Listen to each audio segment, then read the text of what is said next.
Let us assume, Schmitt argues, that in the realm of morality the final distinctions are between good and evil, in aesthetics beautiful and ugly, in economics profitable and unprofitable. The question then is whether there is also a special distinction which can serve as a simple criterion of the political and of what it consists.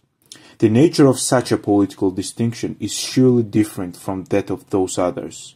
It is independent of them, and as such can speak clearly for itself. The political per se is often formulated as antithesis of other realms of thought, such as morality, law, religion, culture, and thus is deprived of its own essence. Hence, Schmitt aspires to offer us ultimate, substantial criteria for the political that cannot be reduced to anything but itself. Criteria that is independent from any realm of thought and does not borrow itself from any other social domains. These criteria, according to Schmitt, the specific distinction to which any political action and motive can be reduced is that between friend and enemy.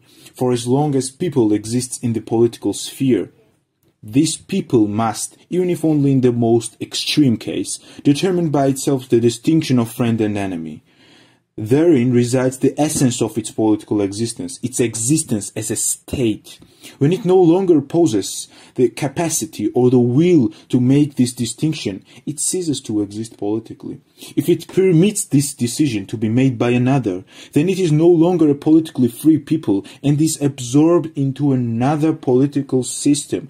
This justification of war does not reside in its being fought for ideals or norms of justice, but in its being fought against a real enemy. The enemy which has no mere normative meaning, but an existential meaning only, particularly in a real combat situation with the real enemy, the enemy who is not merely any competitor or just any partner of a conflict in general, but an enemy that exists only when one fighting collectivity of people confronts a similar collectivity, at least potentially.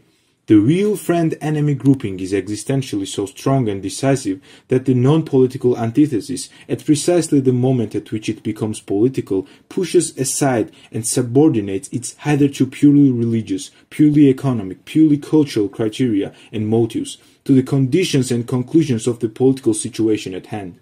However, this does not lead to the conclusion that religious, economic, cultural, or any other social matter cannot become political. Quite contrary, every religious, moral, economic, ethical, or other antithesis transforms into a political one if it is sufficiently strong to group human beings effectively according to friend and enemy.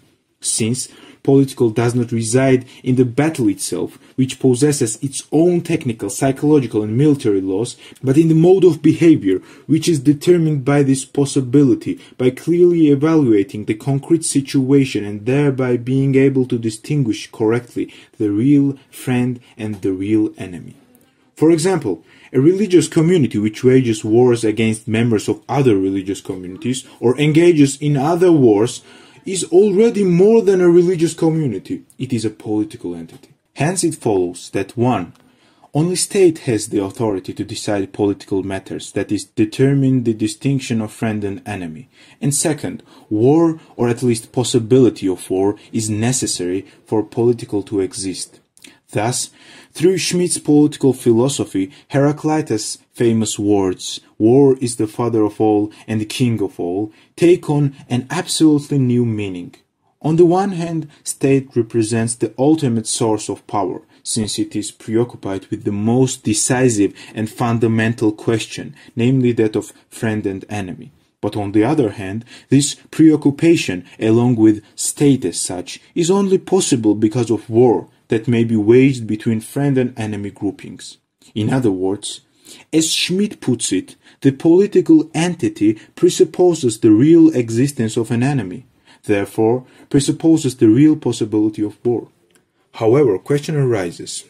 What if a people is afraid of the trials and risks implied by existing in the sphere of politics? Schmitt takes into account such states of affairs too. In this situation, according to him, another people will appear which will assume those trials by protecting it against foreign enemies and thereby taking over political rule. The protector then decides who the enemy is by virtue of the eternal relation of protection and obedience. To which he adds, no form of order, no reasonable legitimacy or legality can exist without protection and obedience. A political theory which does not systematically become aware of this fact remains an inadequate fragment. As Schmitt remarks, Hobbes designated this as the true purpose of his Leviathan, since he himself had experienced this truth in the terrible times of civil war, because then all legitimate and normative illusions with which men like to deceive themselves regarding political realities in period of untroubled security vanish.